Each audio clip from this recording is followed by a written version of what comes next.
15.5 বছরে ব্যাংক লুট, রিজার্ভ চুরি, রাতের আধারে অনুমোদন, আর এখন পালিয়ে বাঁচার চেষ্টা। বাংলাদেশ ব্যাংকের ভেতরে কি এমন ঘটেছিল যা আড়ালে রাখা হয়েছে এতদিন? এবার সামনে আসছে একের পর এক নাম, পদবি আর ভয়ানক ইতিহাস। গভর্নর থেকে ডেপুটি গভর্নর, ফেঁসে যাচ্ছেন সবাই। উঠেছে রাজনীতির নতুন রোদ, আর সেই তাপে গলতে শুরু করেছে সাবেক আমলার মুখোশ। আওয়ামী লীগ সরকারের টানা 15.5 বছরের শাসনামলে বাংলাদেশ ব্যাংকের ইতিহাসে ঘটেছে সবচেয়ে বড় লুটপাট। ব্যাংক খাতকে ধ্বংস করতে যারা সহযোগিতা করেছিলেন, এবার তাদের নাম চাওয়া হয়েছে সরাসরি অন্তর্বর্তী সরকারের পক্ষ থেকে। সরকারের নির্দেশে তদন্তে নেমেছে কেন্দ্রীয় গোয়েন্দারা। ইতোমধ্যে পাঠানো হয়েছে গভর্নর ও ডেপুটি গভর্নরদের তালিকা।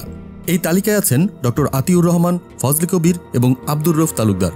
তাদের আমলে ঘটেছে রিজার্ভ চুরি, ব্যাংক দখল, ঋণ খেলাপি উৎসাহিত করা, এমনকি জালিয়াতির মাধ্যমে টাকা বিদেশে পাচারের অভিযোগ। আতিউর রহমান, যিনি ছিলেন রিজার্ভ চুরির মাস্টার মাইন্ড হিসেবে পরিচিত। 2015 সালে ঘটে যায় ইতিহাসের কলঙ্কজনক অধ্যায়, বাংলাদেশ ব্যাংকের রিজার্ভ চুরি ধামাচাপা দেওয়ার চেষ্টা, পদত্যাগ আর এখন দেশ থেকে পলায়ন। তার পাসপোর্ট ইতিমধ্যেই ব্লক করে দিয়েছে সরকার। এরপর দায়িত্ব নেন ফজলে কবির। তার সময় রাতের অন্ধকারে ঘটে যায় আরেক নাটকীয় ঘটনা। ইসলামী ব্যাংক ও সোশ্যাল ইসলামী ব্যাংক দখল করে নেয় এসালম গ্রুপ।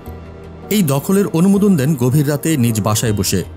তার আমলে ব্যাংক খাতে শুরু হয় আগ্রাসী লুটপাট, সুদের হার ফিক্সড, ঋণ নীতিতে শিথিলতা আর জনগণের টাকা দিয়ে তৈরি হয় কিছু ব্যবসায়ীর সাম্রাজ্য। 2022 সালে গভর্নর হন আব্দুর রউফ তালুকদার। তার সময়ে বেনামে ঋণ, জালিয়াতি এবং এসালম গ্রুপের নামে আবারও টাকা ছাপিয়ে তোলা হয় ব্যাংক থেকে। 5 আগস্টের পর তিনি আত্মগোপনে চলে যান। তিনি এখন কোথায়? দেশেই আছেন নাকি দেশের বাইরে? এই প্রশ্নের উত্তর মেলেনি এখনো। 13 জন ডেপুটি গভর্নরের তালিকাও কম ভয়ঙ্কর নয়। এদের মধ্যে অনেকে এখনও দায়িত্বে, কেউ কেউ আছেন জেল হাজতে। এসকে সুর চৌধুরী ও মাসুদ বিশ্বাস আছেন দুদকের মামলায়। SM মনিরুজ্জামান ব্যাংক পরিদর্শন কার্যক্রমই বন্ধ করে দিয়েছিলেন। আর রাজি হাসানের সময়েই ঘটে ডলার পাচার, অথচ নেননি কোনো ব্যবস্থা। সরকার এখন কঠোর অবস্থানে। তালিকা তৈরি, তদন্ত শুরু। বাংলাদেশ ব্যাংকের গোপন ইতিহাস এখন সামনে আসছে ধাপে ধাপে। আওয়ামী আমলে যারা ক্ষমতার দাপটে গড়েছিলেন ব্যাংক বাণিজ্য, তাদের বিরুদ্ধে শুরু হয়েছে সত্য উদ্ঘাটনের অভিযান। এবার সময়ে সত্যের মুখোমুখি হওয়ার।